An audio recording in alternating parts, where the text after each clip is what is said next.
we need to support, all of us out there with. Rog, did you want to add anything before we sort of get underway? No, I don't think so. Just that. Just thanks for having us, Celia, and everybody. We have been, I think Celia mentioned in the email out to you all that we've been in the thick of it, and we still are. It's been open for a couple of weeks now, so there's been no applications assessed yet, but it's all underway. So, but Karen will talk about it. It's a fantastic opportunity, and it does connect right to your work, at the heart of your work. So, but we are keen for questions, and lots of questions and answers. We'd much rather have that sort of session rather than just talking at you. Okay, so I'm just going to share my screen. Bear with me while I just get this all set up and that. And as I said, it's a bit of a PowerPoint just to sort of give background information for those of you who some have more knowledge of what Te Manawa is at the moment than others, but don't feel like you need to wait till the end of the presentation to pop something in the chat room, stick your hand up, or just a good old-fashioned turn your video on and butt in. That's absolutely fine. Right, can you guys see that? Yep, we can see that. Right, is it on slideshow, or have I got everything up there? There we go. We should be away now, is that correct? Not yet. Yeah, it's better. Yeah. Okay, cool. So just for those that don't know, Te Manawa Active Aotearoa is our new fund, which is, as Roger said, just been released and is open now to applications, which is very exciting. Te Manawa means to stand up and breathe. So this is about sort of standing up and breathing life into our wonderful active Aotearoa nation for our young people. So it is very much about activation. I think that's kind of a key thing to remember. This is a doing fund. So sort of just a bit of background, it's a total of $68 million that we have available over the next 4 years. That is made up from the repurposing of the Kiwi Sport Regional Provincial Fund, which was half of that, and it was added to with funding from the Reset and Rebuild recovery package from the government. It is very much about tamariki and rangatahi needs, as I said. It's about projects, it's about designing things with young people in mind. It's more sort of, if we kind of flip it around and go, it's not about developing programs, it's about developing whatever in the response to identifying and understanding what young people want and need. And I think if any of you were watching Judge Beecroft's webinar yesterday around sort of really starting from the heart of understanding and speaking and getting to grips with tamariki and rangatahi, it's kind of just reinforcing the way that we're sort of trying to ensure that this fund actually achieves the outcomes that we want it to. It's managed and distributed locally through regional sports trusts in partnership with Sport New Zealand. Probably a little bit different in terms of the old Kiwi Sport, where it was more of a transactional, or probably not initially in the initial stages of Kiwi Sport, but where RSTs kind of managed the Kiwi Sport Fund and reported back to Sport New Zealand. We see this very much more being a really solid partnership where we work together, we understand the issues, the questions. The Active Aotearoa network has been set up at the moment. We're meeting weekly, and I know some of you are on that network. The intent is for that to continue with a really close collaboration as we move forward in this first year. The criteria that is currently set for Te Manawa is for the first year, because we are using this first year as a real learning and development year. And that will help us determine what criteria might need to be set for the following 3 years.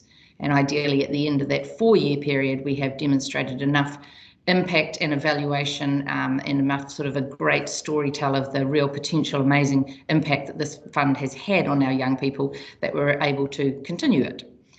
So, you know, there's a big monitoring and evaluation project that will be built around Te Manawa, and they're just in the process of scoping and developing that at the moment. So out of that $68 million, $4 million goes towards the administration and management costs from RST to RSTs, because we certainly acknowledge that in order to do this well, there needs to be an acknowledgement of the commitment and the input that regional sports trusts are doing with this fund. And it's been awesome working with the fantastic bunch of people that are on our Active Aotearoa network already. And there's $2 million towards the evaluation component of this. I just put up this picture, and I've got pictures throughout the slides that show you some of the comms and some of the sort of collateral that's been developed for Manawa, trying to really be a little bit more in touch with that local needs and with ensuring that we are reaching out and reaching the right people. So one of the requests from the group was that we developed communications and sort of collateral within different languages.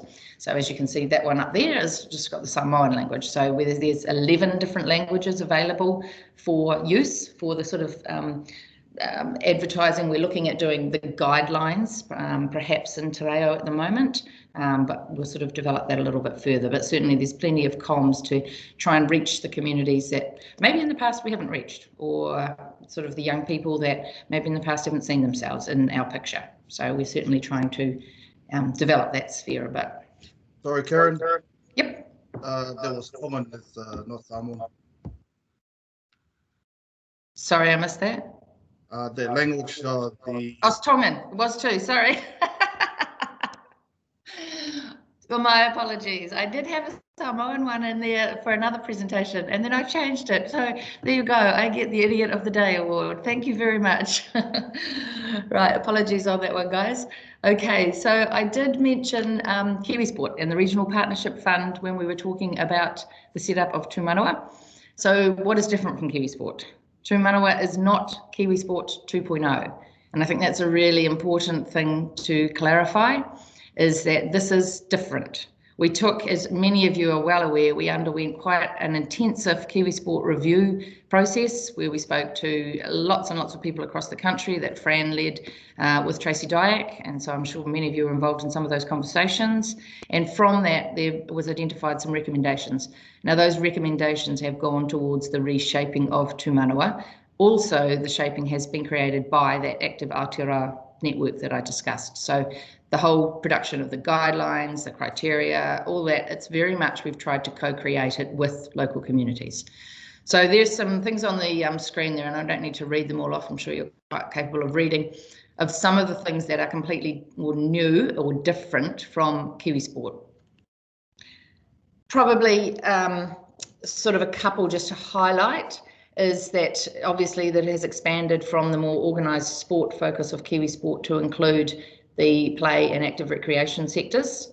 There's certainly greater clarity in the school delivery space and a greater sense of purpose of what we're trying to achieve in our school support. And we're going to talk about that obviously at length with, with you guys being a real area of your work. Just as a note, it doesn't impact on the direct fund at all going to schools. Ministry of Education has been very aware of the growth of Manawa and the changing status of the Regional Partnership Fund from Kiwi Sport and are fully supportive. It hasn't changed what happens in the direct fund. So schools are still receiving their Kiwi Sport direct fund. So when you're having conversations with schools, they still, have that access to that funding. There's certainly a emphasis on those that are in higher deprivation areas and those that conceivably from research suggest are not able to access opportunities as readily as the general population. So there is a weighting towards the areas of high deprivation in terms of the funding formula of how Manawa is distributed. Another thing I think probably we'll talk a little bit more about is the distinct process for kaupapa Māori.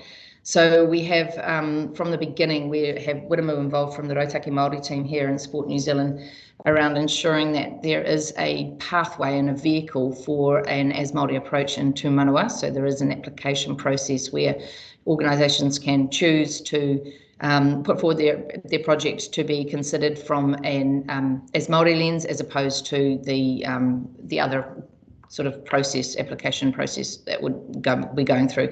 And that's based around the use of the Te Whetū Reihua. So the group in the active Aotearoa group has obviously been involved in developing their knowledge around that, and it means the opportunity to tie into the Hiranga Potama whānau that are already out there existing in your regional sports trusts or in your communities is strengthened, and ideally hopefully gives us a better way of connecting with organisations maybe that didn't see themselves in the Kiwi Sport. Are there any questions about not Kiwi Sport 2.0 at all there, Celia? Or Rod, do you want to add anything there about not Kiwi Sport? Yeah. Oh, sorry, I might add something, just a couple of things. One is Kiwi Sport did start as organised sport and the original operation of it, as you're probably aware if you've been involved, morphed over a period of time. And so I think one of the challenges that we are all going to face is 10 years of Kiwi Sport funding and the way that it's ended up now. And we're trying to change the approach. So that's always going to be tricky. People are going to refer back to, well, this is the amount we got from Kiwi Sport. This is the decisions that were made and how we could get funding. And it doesn't matter how many times we say this is a different fund. People are still going to look back on the funding they got last year from Kiwi Sport and have an expectation it'll continue, and it might not. And the second thing probably that we might put on this slide, Karen, is Kiwi Sport was a partnership fund. So there was always an expectation that there was additional funding being contributed, and that the Kiwi Sport funding couldn't fully fund the whole thing.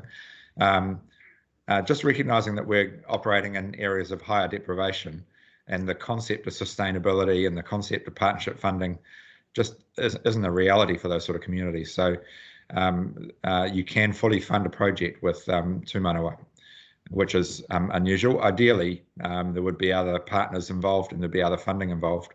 But two things. One is not a hell of a lot of money in those sort of communities to contribute or to add to the bucket.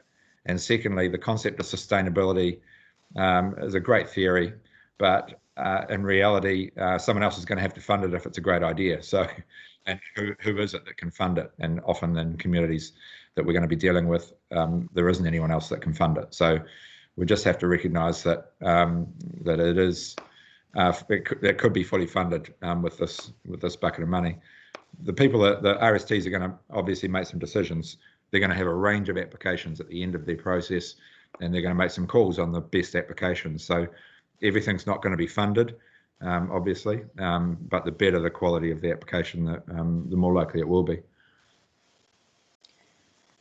The question from around how much of the Kiwi Sport Regional Fund went into schools and how will that change? We'll talk about the school sort of environment in a minute, but it was a significant amount, and it was largely targeted to tamariki.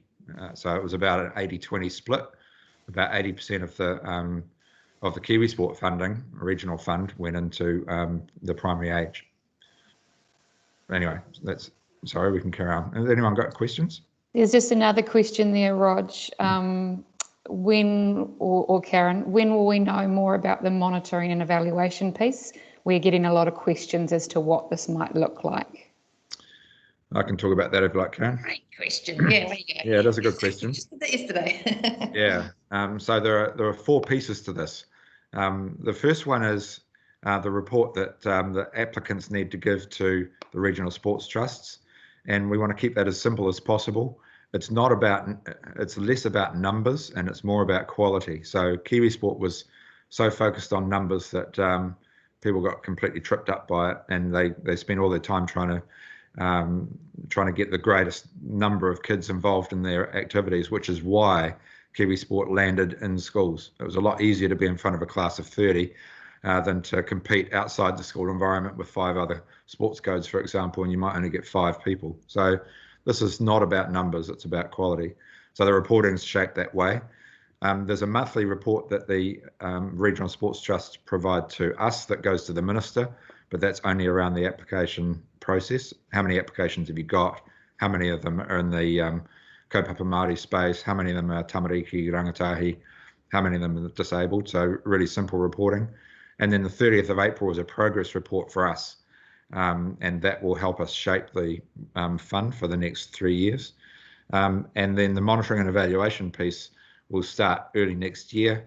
And we're just working on the intervention logic with that at the moment. So probably unlikely that the evaluation will capture what happens in the first year. And as Karen said, it's only 1 year at this stage. It's pointed quite clearly at the COVID impact. And we're hoping that will be different for next year. So that's why it's a 1 year picture at the moment. It's a learning exercise, and we'll probably change the way things operate based on the feedback from communities and from people like you at the end of the year. So October the 2nd is when we hope to get the evaluation plan reasonably shaped, employ, if we need an external evaluator, by December, and have them operating from February next year. Cool. It's a bit of a Thank time you. frame. Anything more there? No, that's all the questions for now, Karen. Okay. So we just want to reiterate a little bit more on the who, because there has been a few questions that we've been getting since the fund's been open around the who and the layering effect of the who. So Tū Manawa will always be first and foremost tamariki and rangatahi, about supporting their needs and overcoming the barriers that they face.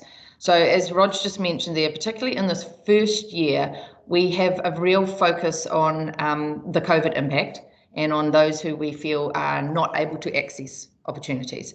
So that leads to those three areas you can see there: children and young people in the high deprivation communities, girls and young women, and then disabled young people. So certainly the tamariki and rangatahi will continue on for the 4 years. The 3 additional areas will be reviewed towards the end of year 1 regarding the priority areas, and then that will give us the information as to whether they continue or whether those priority areas need to be adjusted in any way, shape or form. That means that in your local communities, as Roger said, you'll be making some decisions around the applications that come in. Now, there's an expectation that we're wanting to see more of the applications and more of the funding directed towards those priority groups. However, there's still an awareness that in your local communities, there may be other areas that you can identify as a priority group. So there's a balance between ensuring that we have access and we can ensure access to funding for those groups that are missing out, but also a recognition that in your local communities and in your local areas, you may have other priority groups that you wish to add to that. And every RST has been devising a plan around Tū Manawa, around what it will look like, and we've asked specifically if there are any other sort of localised areas that need to be identified.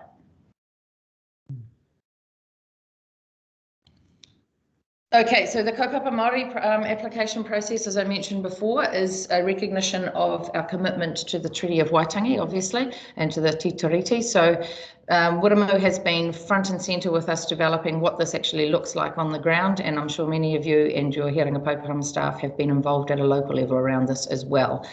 It enables us to actually ensure that Māori can have authentic participation in the process of accessing this funding. It provides the pathway, as we got up there, to protect the Māori culture and to sort of champion the fact that we want Māori in an equal position at the leadership table around how Tū Manawa actually impacts upon the communities. So if you are going through the application process and if you are wanting to do the Māori application process, there's a point in the application where you say, is this specifically wanting to be considered as a Māori application? And then it goes through to a slightly different criteria process based around Te Whetū Rehua. Depending on how the assessment panels have been set up, and obviously we have some guidance around that, but we're wanting to work at a local level to ensure it reflects kind of the needs and sort of makeup of your communities. Different RSTs have set up different sort of assessment panels. Some for Māori applications will be a separate panel, some are the same panel. However, it's obviously imperative that the conversation is led by Māori in terms of a Māori application. Regardless of whether it's a Māori application, obviously the assessment panel at all applications needs to have some kind of spread of the types of expertise that we would want to see across play, active, rec and sport, Māori, disabled. So it's a bit of a good challenge for RSTs working together with their communities as to what's an effective assessment panel and ensuring that they are helping the applicants to apply for the applications, but then not also putting themselves in a conflict of interest position where they're actually approving them as well. So the makeup of those panels is still being determined and still actually a bit of a work in progress, but we're sort of working together on that. Any questions around that? Oh, there is a question that's just come through from Damien Karen. One of our special schools works with students with intellectual disabilities between 5 and 21 years old. Would they, I think that's supposed to say, would they apply as a school or rather projects that may involve their older students? Would they as a school or rather projects that may involve their older students be less likely to be funded because of the disability focus of 5 to 18 years?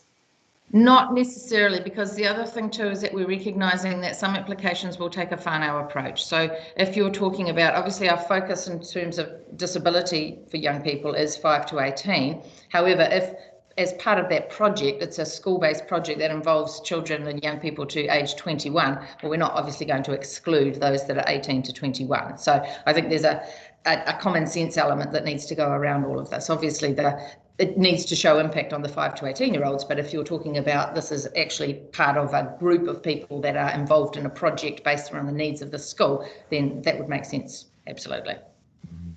And it's a little bit like, you know, we recognise that a whānau approach might be appropriate sometimes for a project when it's based around, you know, a particular group of young people. So a project could conceivably involve older people, under 5s, whatever, so long as the focus of that project is actually impacting upon the 5 to 18 or 5 to 24 age group. We're not going to fund, you know, an under 5 play project, for example, but in isolation. But if it was a play project that's looking at a group of young people that might involve brothers and sisters who happen to be under 5, then absolutely that would make a common sense approach to that, because young people, often it is with their families that they're actually going to be accessing these opportunities. The other thing to note also is that the disability plan that was approved last year has a separate fund attached to it that hasn't been shaped yet. So there is a tendency. Some of the questions we're getting around to Manawa is just exposing all the areas that aren't going to be funded by other sources, if you like. Quite often facility development questions, we get a lot of those. And the fund can't cover everything, but the activation of the disability plans coming, I guess, and that will cater for you know, for people that are beyond 18 years of age as well.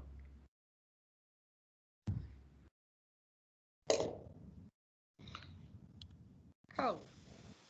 Oh, okay, my screen just changed. Did your screen change there? Is it still the same on Teams? Onto in-school delivery. Oh, okay. My personal screen has just changed quite completely, but that's all right, as long as yours still looks the same. Okay, so in-school delivery. Obviously, this is a bit of a hot topic for the crowd on board today. And this has been an area where we've had lots and lots of discussion, and we won't necessarily go into the backdrop of the sort of the unintended impact of Kiwi sport, as I'm sure you're all aware of some of the issues that were driven from the funding of activities within the curriculum space. So for year 1, essentially we've worked really closely with educational people, with schools, with principals, with Physical Education New Zealand, with sports and physical activity providers to come up with something that makes sense for year 1, and it will be monitored and evaluated, and it will be changed if necessary. So the big sort of crucial thing is that we don't want this money or this funding to be replacing curriculum delivery. So that is the kind of the intent behind why we have created the system that we have. But we also recognise that where the opportunity exists, you know, the support of a community or some external provision can absolutely add a huge amount of value to the whole school community.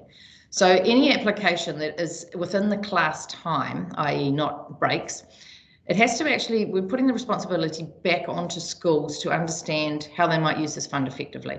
So that a school application has what's called a support document. And the support document, it's not something that's too onerous that needs to be filled out with, you know, screeds and screeds of information. It's more to act as a guidance document, ideally for conversations with schools, between schools and providers. And this is an area where healthy active learning advisors and those working in schools have got a huge amount of potential and opportunities to really, really create some quite exciting and really valuable quality projects here. So if that's going to be in the school time, there's this guidance document, and Celia will send it to you all later if you haven't seen it. The guidance document basically goes through some questions for consideration. And they are questions, as I'm sure, you know, you probably think of what they might include. Things such as, you know, how is this going to fit in the overall school vision and values? How is it based on the needs of the learners? What's going to be the role of the teacher here? How will you ensure that the teacher and provider work together? What's the ongoing learning opportunities? What is the monitoring and evaluation? All those sorts of things. So it goes through the opportunity for whatever sort of physical activity provider it might be, for the school to kind of be sitting down with them and going, this is what we want for our young people, this is what we're trying to do, this is what we want, this is our plan, we want you to support us by doing X, Y, Z. So it's very much around our vision of having schools understanding how they could use this fund to really enhance the outcomes for the young people and pulling in the outside provider support when and is necessary. So we're moving away from that pushing into the school space. There's going to be, the moderation process in place is going to involve basically a selection. We'll take a selection of the projects that end up in the school space, and we're going to evaluate those with a team from an educational perspective and just see if we're actually achieving what we're setting out to do. And if we are not, then obviously we need to be modified in the ways, shapes and forms that will be based on kind of the feedback. There's probably some questions there, I'm guessing, so I'll just pause for a minute, or Rog, if you want to add anything to that school space. No, I think that's good. Carry on. Okay, it's obviously crystal clear, brilliant. So what does it mean for you, to Manawa, and your work? And just I mentioned there before, for those that are working in the schools, the Healthy Active Learning team and advisors and other people across the RST network who are supporting in that school space, regional sports directors, primary school support people, you know, there's a mountain of you I know that are connected to the primary and secondary school space. Sorry, I tend to blurt out primary school without thinking about it, and kura space. Then obviously a lot of your work to date is more around the capability build and the system build that we have been wanting to ensure is being developed over our strategy. Te Manawa gives us an absolutely fantastic and super, super exciting opportunity to actually provide a bit of activation for that. So the idea is that from your development of the capacity and the capability that you're working with the schools, with the system you're trying to enhance, with the things you're trying to do, Te Manawa will be able to give life to some of the activities and the projects and the great ideas that you'll be thinking of. It's not about just creating something because there's a fund there. It's about identifying what is the need. What is it that's not happening out there? Who is missing out? What children are not able to access these opportunities? And how do we actually understand what those needs might be and create something in response? So we're really quite keen for sort of some really innovative type approaches, some creativity. You know, the idea, you know, we have that sort of very high level aspirational of this being transformational funding as opposed to transactional. We really want this funding to make a difference.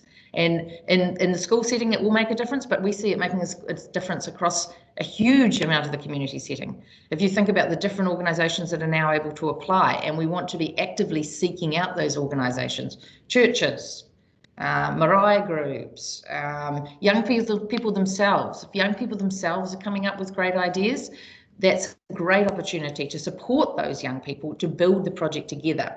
Probably just a note on that is that for anyone to apply, they need to be a legal entity. So if you do, and that's because it is government money. So obviously there needs to be a really, high level of integrity around that funding. So if you are working with a group of young people who have got an amazing opportunity or idea or project that they're thinking to do, your role might be to actually mentor and support and link them with a community group that does have legal status so that they can apply and get forward on some of these ideas and opportunities. So what Te Manawa means for you and your work, I mean, we're super excited because we can the light bulbs are going off, and I'm sure, that already you're sitting there trying to think, yeah, that's great. I can really think of some good ideas. We would love to hear more about what it does mean for your work, because I think the more that we share as a network and the more that we actually develop some projects and get some real, nice, innovative, creative projects, the better off we all are.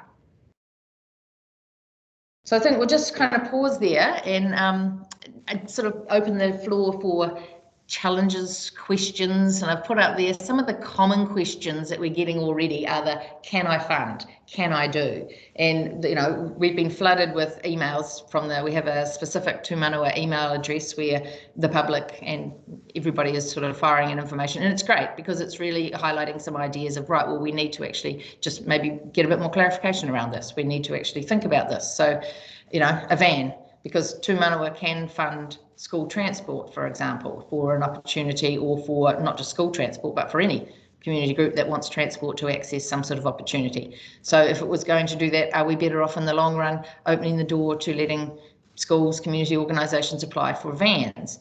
Well, and one way you would kind of go, perhaps, but on the other way, it's not an exhaustible fund. So there needs to be some decisions made, and the buying of vans would absolutely decimate the fund very shortly. So, you know, the element of common sense needs to come into a lot of this stuff. Hence why capital works can't be funded. You know, schools are obviously very, apart from some schools, are obviously very, you know, short of funds. So we have been getting questions around, can we upgrade the swimming pool? Can we do, you know, repairs to the gym? Now, obviously, capital costs like that would just decimate the fund. So no is kind of our starting point on that. If there is some smaller capital work, some equipment costs that are a part of a project, absolutely they can be funded. It makes sense. So it's more just absolutely looking at the project, looking at it with a lens of, does this make sense? Is it based on the needs of the young people? How are we going to develop this project? And the idea of the Te Manawa Active Aotearoa Network is to bring some of those challenging and tricky conversations and tricky requests to the group so that we can actually have a really good discussion around what are the implications of this, you know, what's the long-term impact here, so we can make really valid and reliable decisions.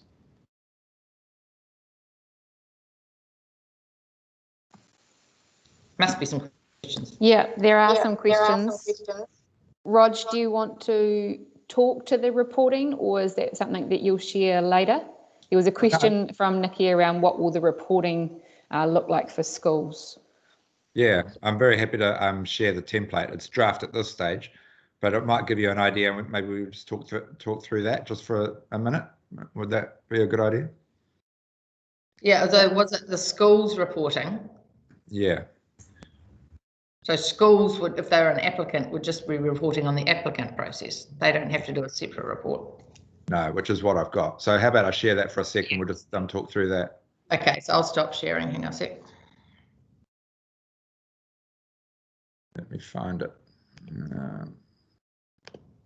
Manawa reporting template is here somewhere. We've got too many documents. Oh, here we are. That's FAQs. You don't want to see that, do you? There's so many documents now with Te Manawa. It's a bit of a challenge to find the right ones that we want to share. Do we want the in-school setting form? So I've got that up if you want. The guidance document or the application one? No, I was just thinking that I'd run through the, hang on, let me stop sharing this if I can. I'll just run through the reporting template because there's probably a series of questions that you might have out of that.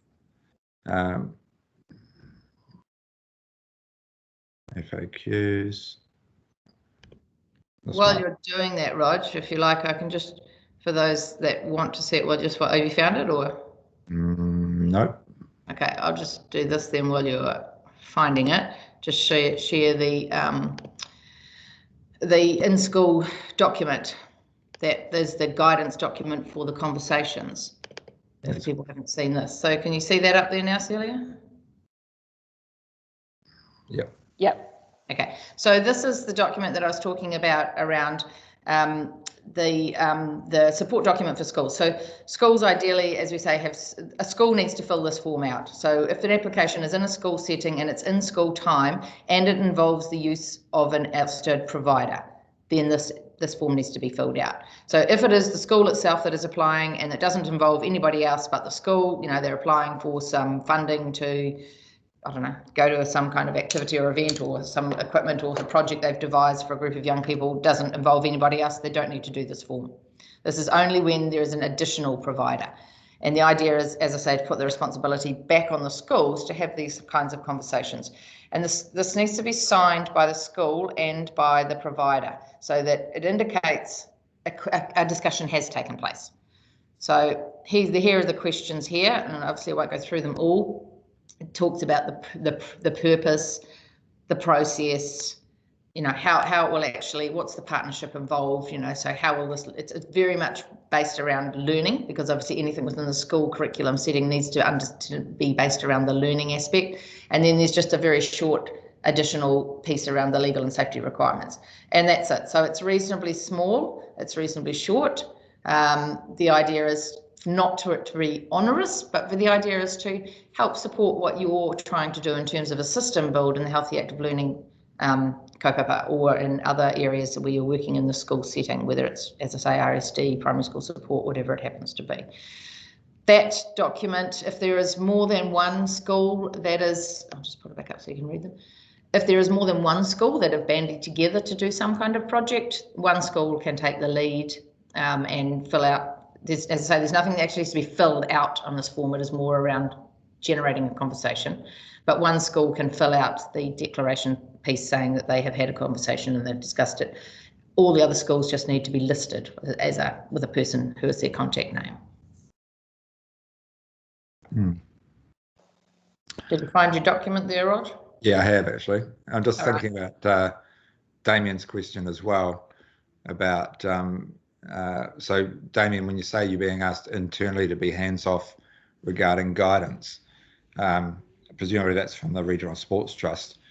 Karen mentioned before just the challenge, if you like, around people that are making decisions also being involved in helping organisations shape up applications. So, I mean, the simple rule is it's just a straightforward conflict of interest in some ways. If you're not involved in the decision-making process, then you should be able to work with your community partners in your schools to help them shape up applications. If you are part of the application process, then it puts you in a potential conflict of interest. So, so we think there's an opportunity here for RSTs and people in RSTs that aren't involved in making the decision to be really proactive about this. Because one of the advantages of the fund, particularly given it's open now to play and active recreation, and those tend to be organisations that RSTs might not have good relationships with yet, is to go out and find organisations that are delivering opportunities in those domains. And actually, so partly you build relationships with new organisations in the community, but also you can identify some fantastic initiatives by working alongside them. If you're working in schools, then you know, there's a range of opportunities for physical activity, obviously, and it's only been about sport in the past. It's now not. So we would hope that people would work proactively with, and you would work proactively with your schools to help them identify and shape initiatives, particularly the innovative ones that Karen was talking about. So yeah, it's a bit of a challenge. If you are getting the advice from RSTs, then we're happy to pick that up and maybe have a conversation with them about, this is just really managing conflict of interest. It's nothing more than that. So if you're being asked to be hands off, but you're not involved in the decision-making process, then I'd challenge that. We can do that for you. Yeah, I was just thinking that same thing, Rog, and we're heading up to meet with Damien and Claire and the RST in 2 weeks, so we could pick up that conversation then if it hasn't been before. But I think the other thing that Damien touches on in terms of Karen asking for ideas, the intention, Karen, is to kind of build up a bit of a repository of exemplars, if you like, in terms of some good ideas, and this is what we would fund, and this is a really creative use of the fund. So Damien, I think in that regard, if you've got anything that you wanted to send through to Karen, or you could send it through to me and I'll send it through to Karen, that would be really useful in framing up some of those exemplars. Yeah, I mean, anything like that would be great. We originally had a bit of a kōrero around, do we create a whole lot of hypothetical scenarios? And the risk of doing that was that they'd become almost like the paint by numbers sort of, you know, how sort of the urban myths go, that they might become the paint by numbers kind of project you have to create, whereas we don't want to stifle the innovation and creativity that we think probably exists in communities, and we don't have to come up with all the answers, but try and balance that with people maybe wanting a bit of guidance around what does it look like. So on the Regional Sports Trust, through their Manawa Active Aotearoa lead person, has access to our Google Drive, which I'm hoping they're sharing across their networks with you. That in there is a scenarios page where we have got just a couple of sort of starter scenarios in the play area, the active rec area, the sport, and the school setting. So if you haven't got access to those, let us know and we can sort of certainly forward those on to you. The idea is not necessarily to make those public at this stage, because as I say, we don't want to stifle the creativity and innovation that we think probably exists out there in the community. So they're more sort of just to maybe clarify for internal staff at the moment in terms of the RST staff. Yeah, and that and what we're hearing from the RST people that are administering the fund is that they're they're not always connected to what a good play application might look like, or an active rec application might look like. They really don't know what the initiatives are that are around. You, on the other hand, are far more connected to that. So, and so we do want to build a bank of good examples, just really for the people that are making the decisions in some ways, so they understand how an application might look, what innovation looks like in these areas. So I suspect that the knowledge is actually out there. It's just that it's not necessarily well connected to the people that are administering the fund. Although we have some wonderful people administering the fund. Absolutely, we do. Yeah.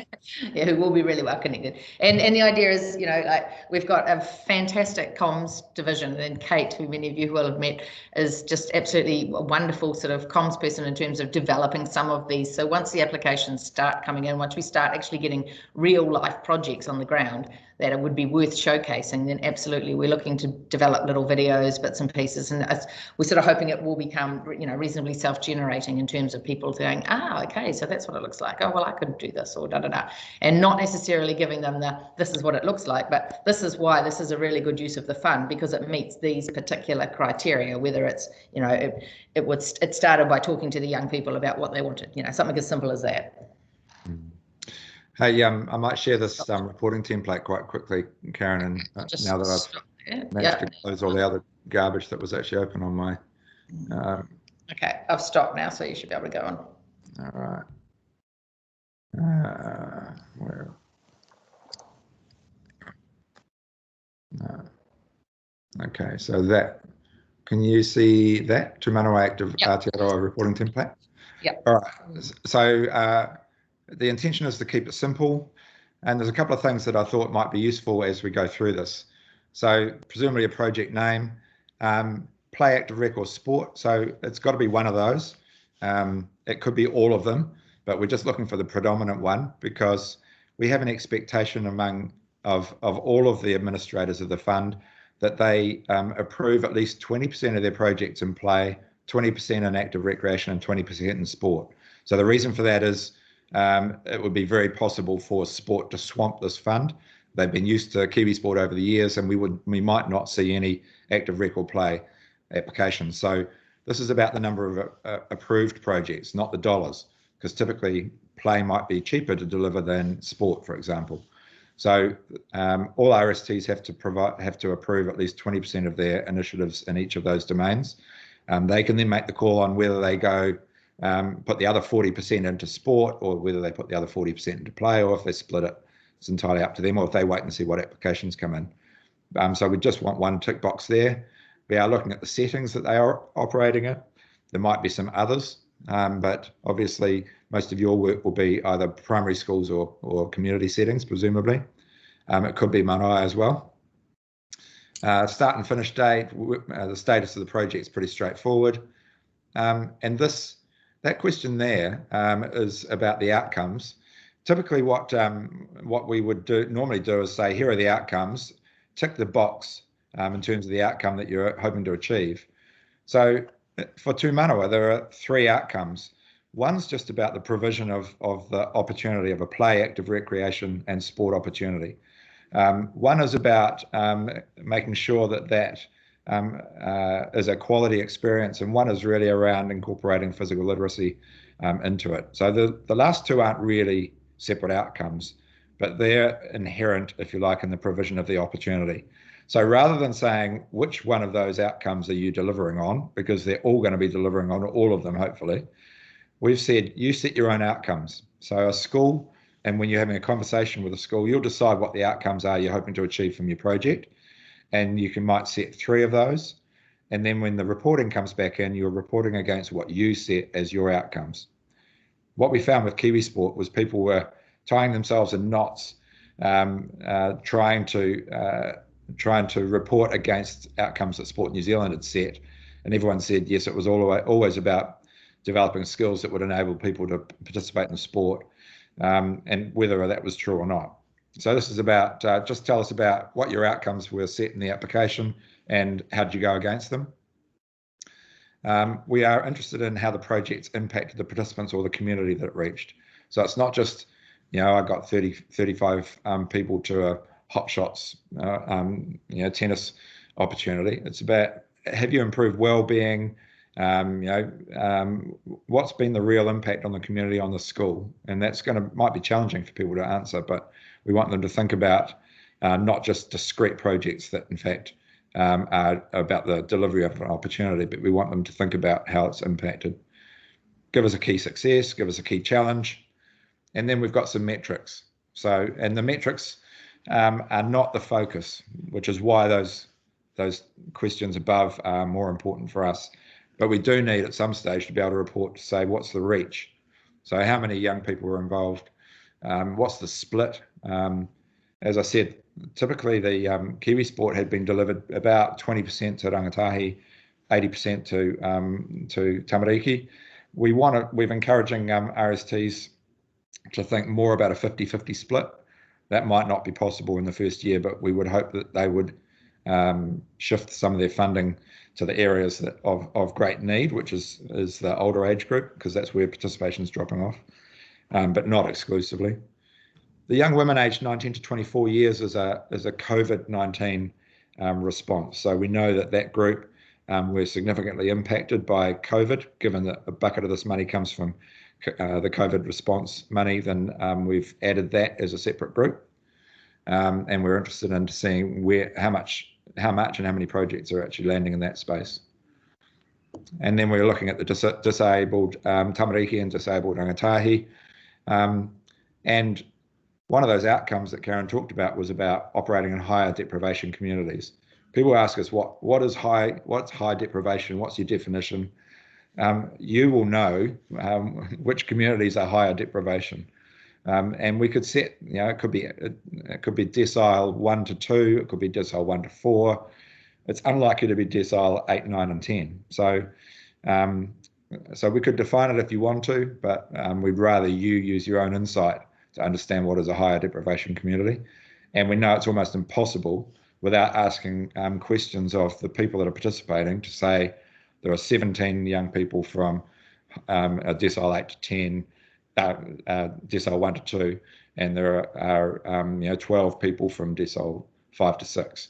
So this is an estimate, because most of the events or activities you operate, young people will come from lots of different communities.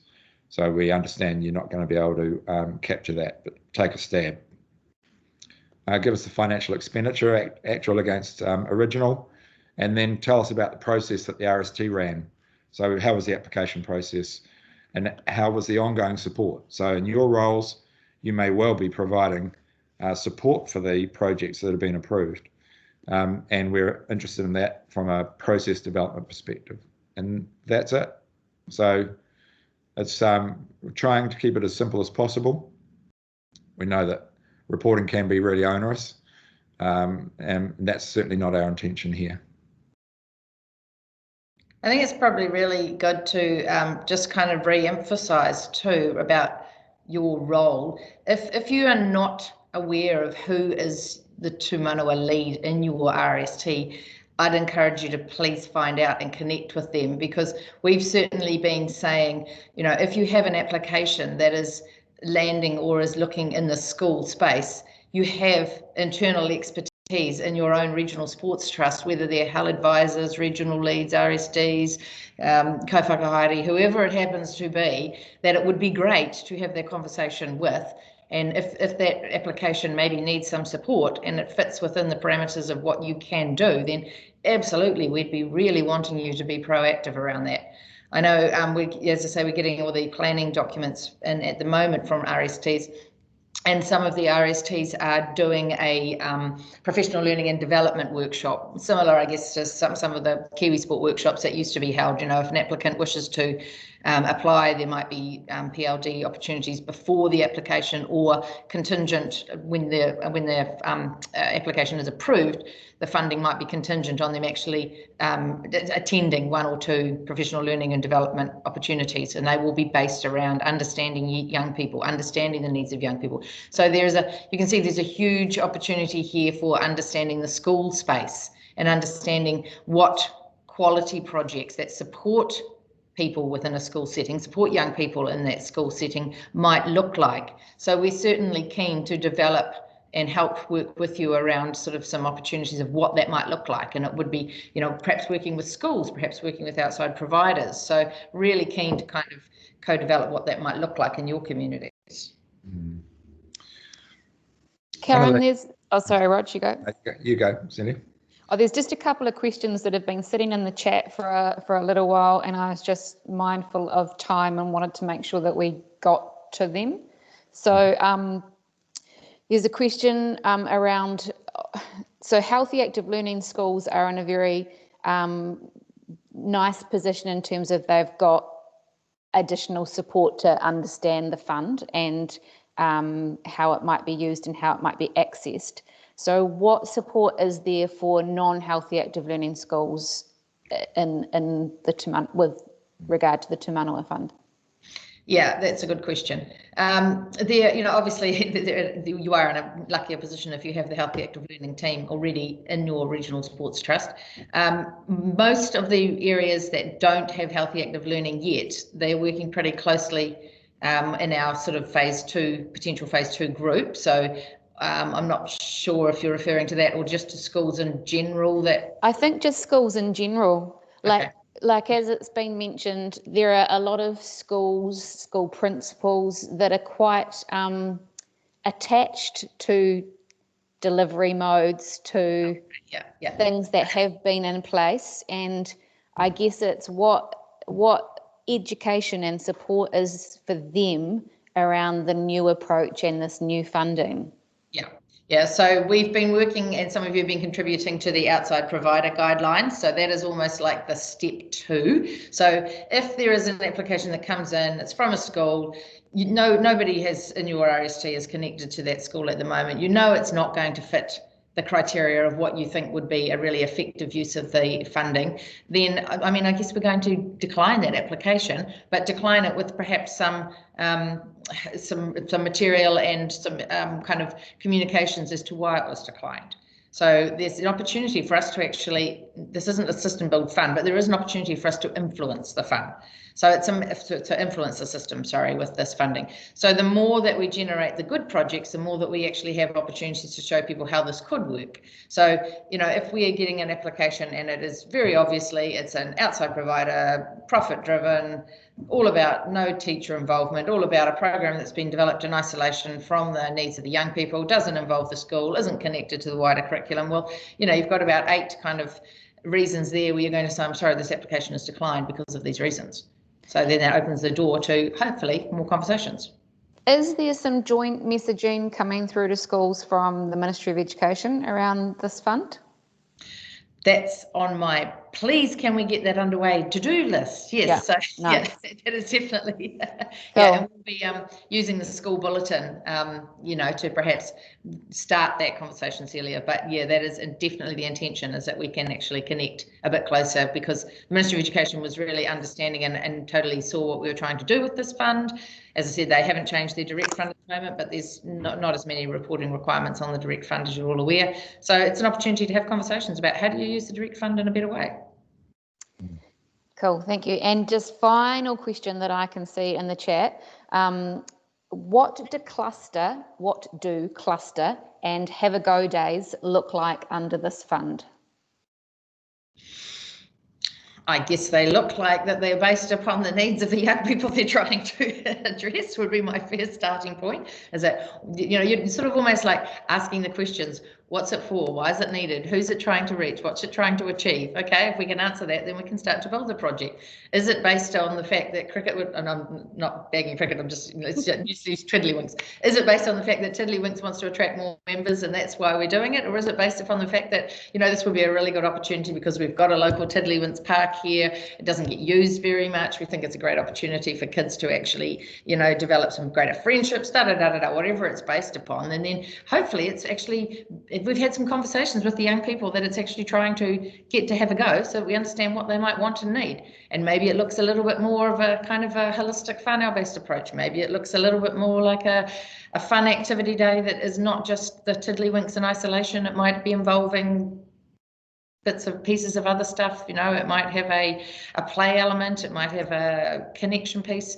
And it's, you know, it's sort of based on what is it that the community is trying to achieve here? What is it that the young people we're trying to do here, rather than us creating something in isolation from knowing the people it's actually trying to be identified with. Yeah, the question might also be about the logistics of applications, and so you know, one school might be applying on behalf of the other schools. Just needs to be one be a decision about who makes the application. Hi, Roger, it's Jackie here.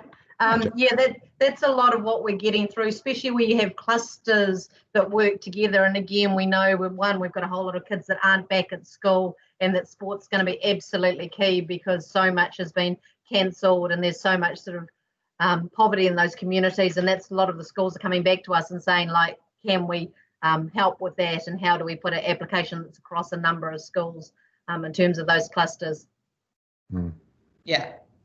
Yeah, and I mean, you know, as I said, Jack, you know your communities and your schools really well. So, you know, it's a matter of just sitting down with those schools and going, okay, so what's this Have a Go Day all about? Why are we doing it? What's it for? Great, you know, let's help you develop this.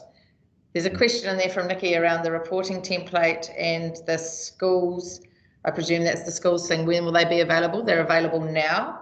So the application process already. If you're a school applying, it will link to that. It's already available, and same with the guide, the reporting template for applicants. Yeah, the only thing that might change with it over time is the evaluation framework. So just need to make sure that we're capturing the sort of information that could be used for the evaluation. But at this stage, we did want to give some surety to applicants about what they were going to report on, and we want to make sure that we align that with the application form, so they're not having to keep coming up with new information every time we come up with a good idea. It doesn't mean we won't come up with good ideas. We'll be constantly having good ideas. The advisor role versus community connector, Kat. I think I'll answer this the way you mean it, but jump in if I'm reading this wrong. I would envisage that in your healthy active learning schools, the advisor role is more around the overall physical activity culture and the plan that you're going to do. And I'm assuming that the community connector would be very connected to that plan, and the advisor and the connector are working pretty close together around what is it we're trying to achieve in terms of the overall well-being and physical activity culture within the school and its connection to the community. So I would imagine they're working together. The advisor might have more of a role in terms of influencing school principal and leadership around the use of it within the school time. The connector might have more of a focus on what are the opportunities in terms of the community connect piece and the organisations outside of the school gates that might be wanting to be involved. Does that answer your question? Sounds like a great answer to me, Karen. How that answer the question, Kat? Yeah, absolutely. Okay, thank you. Just another question popped up from Shanley. How do RSTs differentiate between needs and wants? That's a good question, isn't it?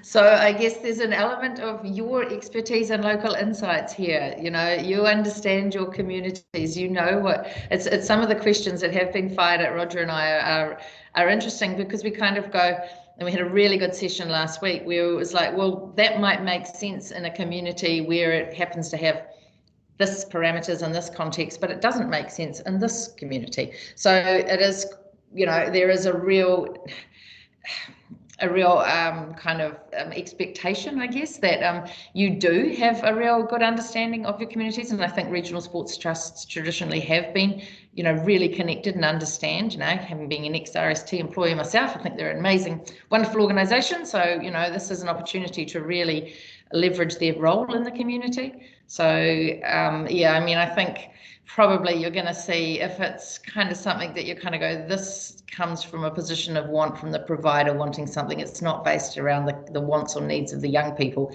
I think you're probably going to be able to see it.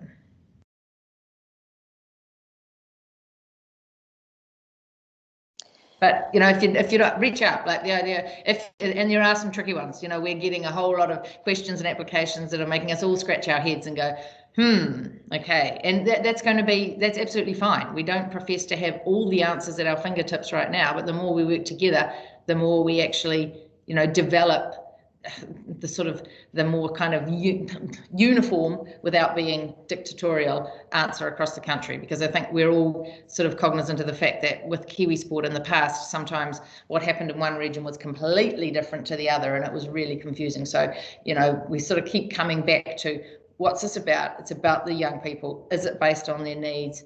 Has it been designed with them in mind, and with actually overcoming some barriers for them? So it's very much, if we start with the person in the middle of this equation, I think, we can actually work together pretty well on it. And it's exciting. We're super excited. We hope you're all as excited as we are as to what this fund will actually achieve over this year. Can't wait to see all the fantastic, innovative, creative projects that you all start getting your little wonderful minds creating.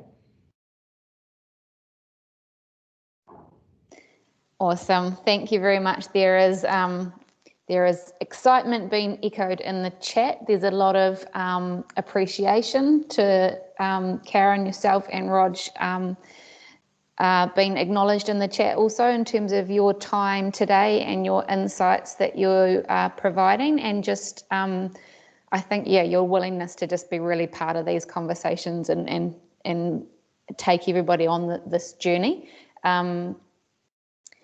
There might be a last minute question popping up. So for those that can stay on, please do. Can you see that one, Karen? Yeah, straighting out with that demonstration.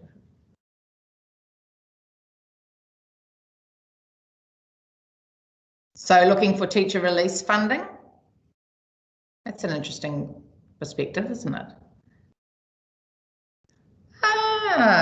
Would we fund teacher release funding to go to an event?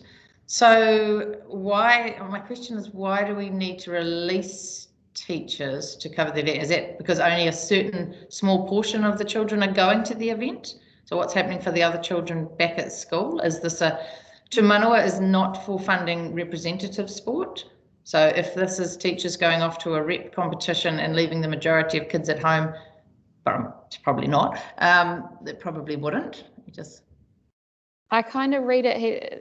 There's a reference to creating the event, so I'm wondering if that's in reference, and Jamie, by all means, speak up if we're not interpreting this right, but I wonder if it's in reference to the actual time that's required to actually plan and design and set these cluster events into motion, rather than just the teacher going off for the day to the event.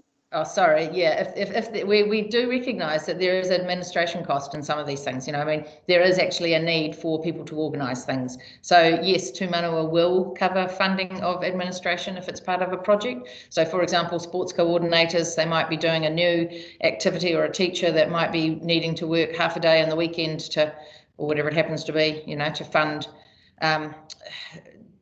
So that's the word. So we do fund administration. The fund can cover administration costs of planning a project or event. It wouldn't necessarily, if I'm thinking about a teacher release fund, that might be, if we think about an admin cost at approximately $25 an hour or something like that, a teacher release funding might be a little beyond that. So you'd probably have to look at that project and kind of go, is that an effective use of the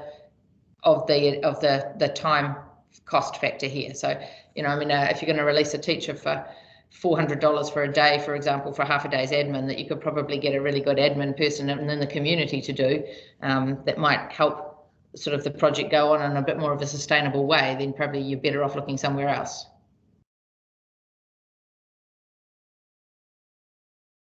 But it's hard to answer until you sort of get the context of it all.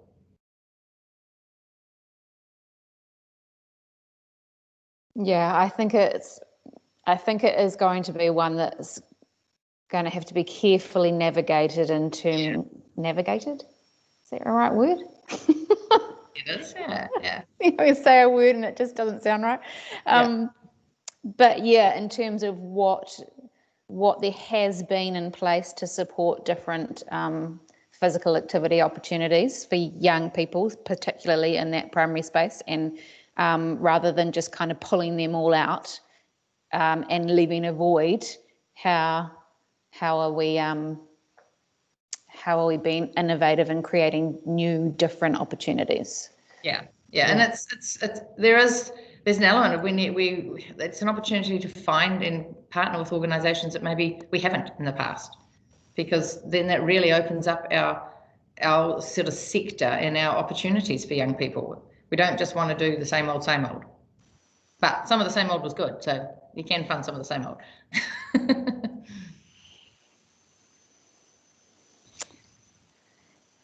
All right, anything else? Don't want anybody to miss out on an opportunity to ask some of those burning questions that they've had while they've been thinking about this fund or talking about it in your teams. Yeah, and the idea is like keep firing through. As I said, there is a Tū Manawa email address. So Roger and I will send something through to Celia. We'll send all the documents that we shared today and the PowerPoint. So you've got kind of that there at your fingertips. And I'll put on there the email address and Roger and I's email address. You're welcome to sort of contact us, ask your questions. If you want to know more, I mean, we're trying to be, super